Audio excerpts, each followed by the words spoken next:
I was in my darkest days. Even times when I was locked up, I was having dreams of dancing, bro. Let me ask you, like, did that affect you in any way, not having your dad around? Wow. As a man, I felt suicidal. Yeah. I felt, you know what I mean, like.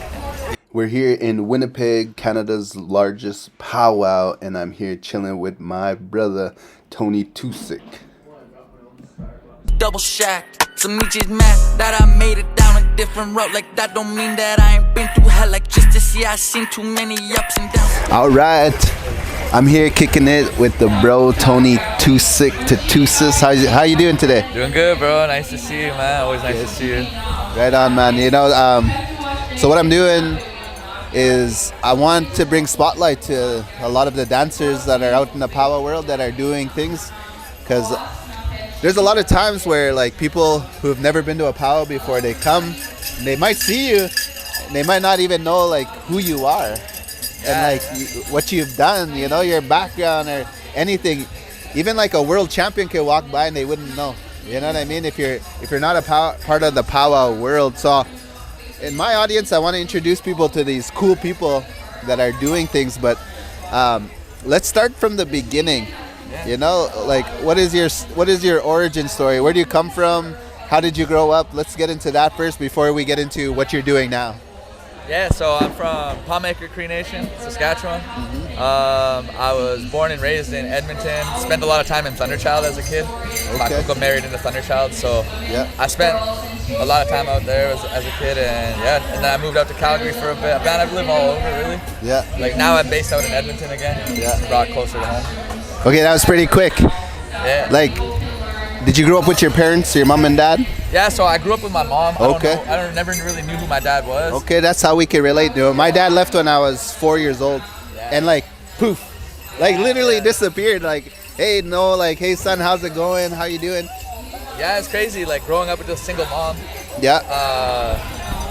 All we had was powwow growing up, really. Really? Like, so you were already engaged in this world of powwow. Yeah, legend has it. Yeah. My first couple steps, I was already dancing. Really? My mom sewed. Yeah. So yeah, I didn't have a dad to go out and get me feathers or buses. Yeah. Like that. So Okay. I danced grass as a kid from when I was 1 until about 14. Let me ask you, like, did that affect you in any way, not having your dad around? And was your mom like for me, my mom, she had me at an early age. Yeah. And so she was really young, and so she still liked to do young things, you know, so she partied a lot and all that. What was your environment like growing up? Mine was good and bad. Like my mom didn't drink. My mom never partied really. And she liked powwows. That was my mom's thing. And I found like a lot of times, you know, like I had stepdads growing up. That's where like the toxicity came in. Yeah. Alcoholism, things like that. And then with like uncles, cousins, I had a lot of uncles that stayed with us, kind of thing. They were, alcoholism kind of was in my family lots, but my mom did good. Like my mom did really good actually. Like at a young age, she took me on the powwow trail. That's everything I look forward to. Yeah. As a young kid, right? Like just going out and being out here with the people, but I lost connection with that, right? Okay. For a long time. Yeah. And then, what was school like for you? School was good up until, so I went to Prince Charles in Edmonton. Really? Kindergarten to grade 4. It was great. Yeah. You know, surrounded by native kids, right? Yeah. But they didn't have funding past grade 4, so after grade 5, that's when everything changed for me. In what way? I went to, I'm not going to say what schools, but I went to more public schools. Yeah. You know, that's the first time I ever really realized what racism was. Okay. You know, getting bullied for having braids. Yeah. Dance at school assemblies, get bullied for that kind of stuff. And then that eventually just slowly started pushing me away, right? Eventually I cut my hair, started hanging out with different crowds. Yeah. Slowly stopped going to powwows. I think it was about junior high. I went to my last powwow. It was Enoch. Yeah. Probably like 2007. Yeah. Yeah, maybe 2006-ish, something like that. Crazy, man. And then, so you're a young teenager now, and then like, did you stay with your mom right till you're an adult? Yeah, I stayed with my mom until I was about 16. Okay. Yeah, what happened at 16? That's when my life took a turn. Let's talk about that. Yeah, well, being straight up, I got into like gangs. Yeah. I got into you know, drugs and drug dealing and using and drinking and partying and living that lifestyle, and I dropped out of school. Yeah. I, you know, looking back on it, I thought I was one of the cool kids. That's what I always say to people, like, I started hanging out with the cool kids. Yeah. And it took me away from powwow and everything like that. And then next thing I found myself, you know, getting locked up. Yeah. You know, fighting all the time, and I just couldn't deal with it anymore. I know, especially with the substance abuse. So I have an older brother. Yeah. And he struggles with his alcoholism, and he struggled with it back then. So that's what pushed me away from home. Yeah. But then also living the lifestyle that I was living, I didn't want to be around my baby sister and my mom. I wanted to keep that separate, right? And, yeah. Now you're living the life with like drugs, alcohol, gangs. Like, how does that now change your whole environment? It was crazy, man. Like, looking back on it, it's some stuff that like I would never, like I've seen and done some things that you know what I mean? Yeah. Like, I wouldn't want anybody to go through that kind of thing. Yeah. Yeah, it's hard, man. Like, there was times where I'd wake up in a drunk tank. Yeah. Find out, oh, I went and tried to go and do something, or I fought somebody, or I tried to rob somebody, and I'm locked up. And then I get out a couple months later, I'm back in 2 days later after getting out. I went on a cycle like that right when I turned about 18. Yeah. First time I got arrested, I was 16. Yeah. And then just from right there, I had a reputation with the police. Yeah. A lot of that has to do with the image, the people I was hanging out with, Yeah. who I was, whatever, right? But that followed me. Yeah. And it followed me up into my adult age, to the point where I could walk down the streets in Westside Edmonton, and a police officer come up and say, "Tutusas, what are you doing?" I'm like, "What?" Like, I'm just a kid, right? Yeah. Yeah, it changed a lot. It just became from like being very family orientated to being around friends that I thought were my family. So, where did it all change when you're in that environment to now I know you as a good young man, you know, like a role model, you go around the communities. What point did it change for you? I'm not gonna lie, bro. From 16 till about 28 years old, that was my life. That was your life for a long time. For a long time. I had moments in my life where I really tried. Yeah. You know, I'd go get a job. I would, you know, do things like musically. Music's always been a big part of my life, so I would always like be like, oh, I'm pushing music. I used to DJ. I used to put out electronic music, produce. Then I'd be like, oh, I'm gonna start recording people. And then I was always doing side stuff though. You know what I mean? Still involved with that. Yeah. I went to school for audio. Oh, really? Yeah. I went to school. I got my diploma in audio engineering back in 2018. I graduated.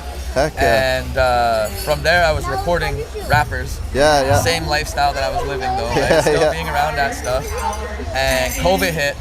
And I got arrested one last time hanging out with that crew. Like being out. Long story short, somebody tried to hurt me. Yeah. I was the victim of a crime. And when the police showed up and everyone was gone, and those guys they pinned it all on me. No way. The disruption, yeah, because the neighbors would call the police, right? Yeah. And so I went down for this out in Victoria, BC. Wow. You can Google it, Anthony Tutusas, you'll figure it out. Yeah. But I was proven innocent. Yeah. When I was out in remand though, I found out I was having my daughter Aaliyah. Yeah. I was locked up. I called baby moms. I'm like, yo, I need bail money, lawyer money. Oh, cool. Yo, I'm also pregnant. I'm like, no way. That's the greatest feeling, right? She's happy. We're both happy. But I'm looking around and I'm in a 6x6 cell, out 20 minutes a day because of COVID. Jeez, Victoria remand's nice though because they got cable. There you go. There you go. We were watching the playoffs. It was all right. Yeah.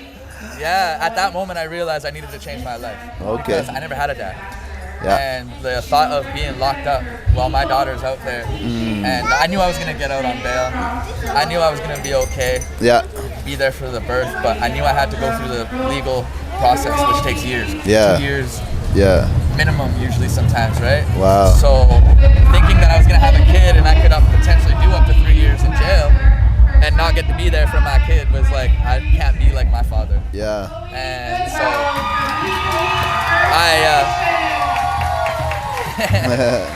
it's going off over there. When I got home, I realized that I lost my job at the recording studio. I went to school and I got an internship at the recording studio. Okay, yeah. Then they were hiring me to become one of like the head engineers. Yeah.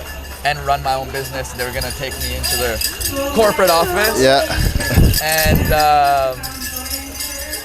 after that happened, they had reached out to me and they said, we wanted to make sure you're okay. And I said, oh yeah, like, Yeah. you know, this happened, I'm innocent. Yeah. And they're like, oh, we're glad you're okay, but we gotta let you go. No way. Dream job, bro. $1 million studio downtown man. Calgary. Yeah. And it was gone just like that. Yeah. And my house, I got evicted. I didn't know what I was gonna do. Got a pregnant wife, no job, no income. She's Yeah. working as a teacher. Yeah. And I just realized that it was a cycle, bro. Was that like your rock bottom, you think? That was a rock bottom for sure. That was it? I've hit rock bottom more than once. Yeah. And that was, I think, probably at the lowest I've ever been. Yeah. Mentally. Wow. As a man, I felt suicidal. Yeah. I felt, you know what I mean? Like, yeah, there was a lot going on, man. And no one had reached out to me. No one was there to help me. Yeah. The crazy thing is, a couple of people that were there for me were my friends from the streets. A couple of people that are like my Really? brothers. Yeah, like, Wow. man, I can't pay my rent. Yeah. Okay, here you go. I'll hook you up. Yeah, Yeah. kind of things like that, right? Yeah. And so I've always kept a relationship with those Yeah, kind of yeah, people. But when I narrow it down, bro, from a crew of like 30 to 40 people, bro, Yeah. I had two friends. Two real ones that. Two real ones, and then like my friends from like my younger age that Yeah. would always be there. Those are family, but I'm talking about like, yeah, bro, 40 people, two people that were there for me. So is it like for the uneducated in the street life, like I always hear like it's hard to get out of that life. They don't just let you leave, but it seems like some of them were actually encouraging you to. What is that like? You know, what is that? The way I've narrowed it down is that if you live any sort of life with good intention, doesn't matter what you're doing, but you have good intention. Yeah. That good intention will follow you. Yeah. You know what I mean? Like people will always see your pure intention. That like, I'm not here to scheme people or to, you know what I mean? Yeah. Like, I'm not here to hurt people. I'm just here to, you know, I don't know. So for me, I always had a good personality with people. Yeah. I've never, and like, in all reality, I didn't snitch on nobody. Yeah. So I kept it solid. it was all cool for you then to just go and live a life that you're living now. So you know what? The reason why I wanted to bring you on here is one is your music that you do now, and two is I've seen you kind of grow into like your culture again and dancing again. Tell me how those two roles played in your life. So I gotta thank my daughter for that. I wouldn't have ever went to Thunderchild Powwow. 3-4 years. It was about 3 years ago. I would never have went there without my daughter. Yeah. I brought her there to show my cookum. You know, this is my daughter. Yeah. And my auntie Jody, my late uncle Aaron McGilvery, they had an outfit for one of their sons. Yeah. They're like, you should just try it on. Just for Really? fun. They told you to try it on? Yeah. They said just try it on. Just, you know, let your cookum see you dance one more time. Dance by her, see if she notices. Yeah. I was like, man, I don't know, nervous, right? Like, been dancing like 15 years. And so I was like, okay, whatever. We did it. I went by, she's smiling, and then she noticed it was me. She started crying. Right? Your daughter? My cookum. Oh, your cookum. Yeah, and Thunderchild. Yeah. And just that feeling, right from the beginning, man. Like standing out there in that outfit, hearing that drum. Even when I wasn't dressed up, I could feel it. Yeah. And like I could feel it calling me. And you know what, man, I'm gonna be honest with you. I was in my darkest days, even times when I was locked up, I was having dreams of dancing, bro. Really? Yes, I was having dreams, bro. And it was like, and I never planned it at all. You know what I mean? I didn't plan it. I'd be like, oh, that was cool. Yeah, I remember when I used to dance. That'd be cool again. Whatever, but I never thought nothing of it.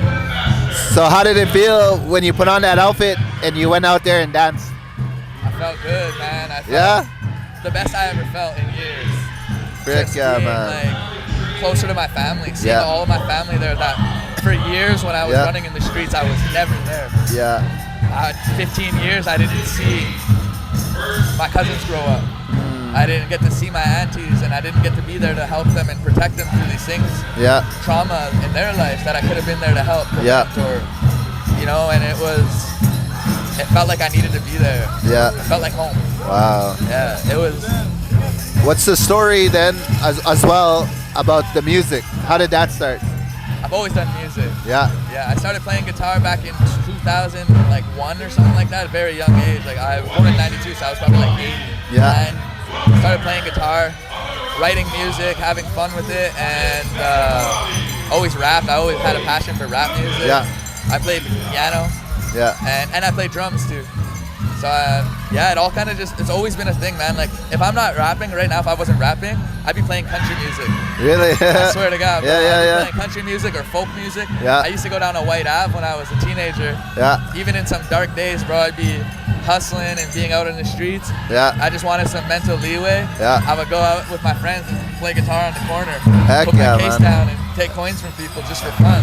Heck yeah. So the artistry as like Too Sick came together back in like 2015. I've been going at it since. Yeah. Just SoundCloud rap, just for fun. Yeah. That's dope. Now, where are you at right now?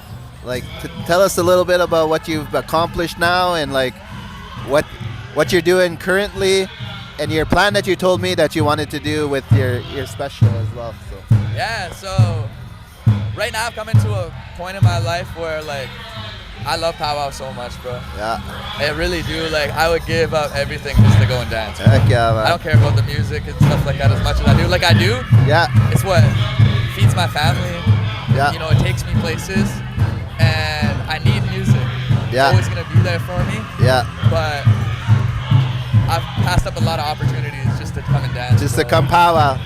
Yeah. I know how that feels. I just passed up following Antone around for the summer. Yeah. Antone X and Yeah, All yeah. Season. I'm signed to All Season down out. Oh, yeah? I'm Oh, signed with All frick yeah, Season. man. I got an upcoming project that I'm releasing. Hell yeah, with them. man. Hell yeah. I passed up an opportunity in New York Yeah. just so I could be on the Powwow Trail, man. So Yeah. I've come into this like realization that I like the way I dance finally. Yeah. You know, first coming back, it was like, oh, I've always liked seeing it. I like dancing. Yeah. But I've come to a point where like I like my style as a dancer. Yeah. And I'm proud of it. Heck yeah. Yeah. So right now where I'm at is like for the next 3 months I'm locked down for powwow. Yeah. I'm taking whatever opportunities in between, and I gotta roll out. I got places I gotta go. Yeah, yeah. About September, but I always leave 8 weeks at least To powwow. powwow straight Yeah. through. Heck yeah. So that's my goal right now, is just to go out and dance, man. It's to be with my family, Love it. or even if my family can't be there, to be around my powwow family. Yeah. The bros. And, Yeah. Yeah.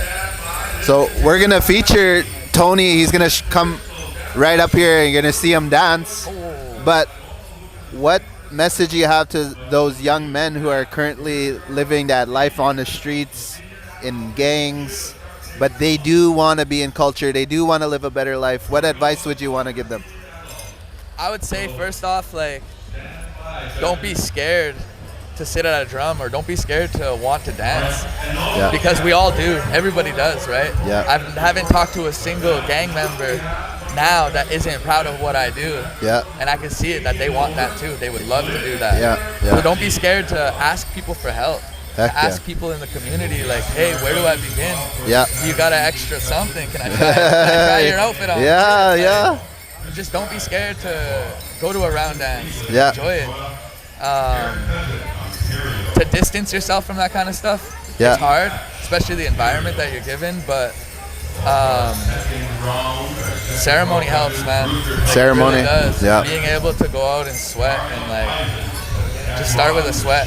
Yeah. You know what I mean? Or even just go to a round dance and enjoy it. Just Heck to yeah, enjoy man. it. Don't go there to be flashy and that kind of Yeah, stuff. yeah. I think the biggest thing is family. Family. Mom, Yeah. where's home for you? Some people don't have a home, but somebody raised you. Somebody took Yeah. care of you at some point. Yeah. And allow that relationship to, you know, be rebuilt. Yeah. If there has to be, you know. Yeah. But just family, man. Take family. Don't take family for granted, because Yeah. life's too short, right? Oh, I love it, man. Good And, stuff. yeah, Good that's message. what I'm Good saying. message. Yeah. All right, guys. In the comments below, say I love Tony. Smash that like button, and we're gonna go to him dancing right now. Or check me out on Instagram, Too Sick, TOOSICK on Spotify, Tony Too Sick, Too Sick Too Deadly on TikTok, Tony Too Sick on Facebook. Peace. All those links in the description. Click on him. Follow him. Here we go.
2 coming your way, guys.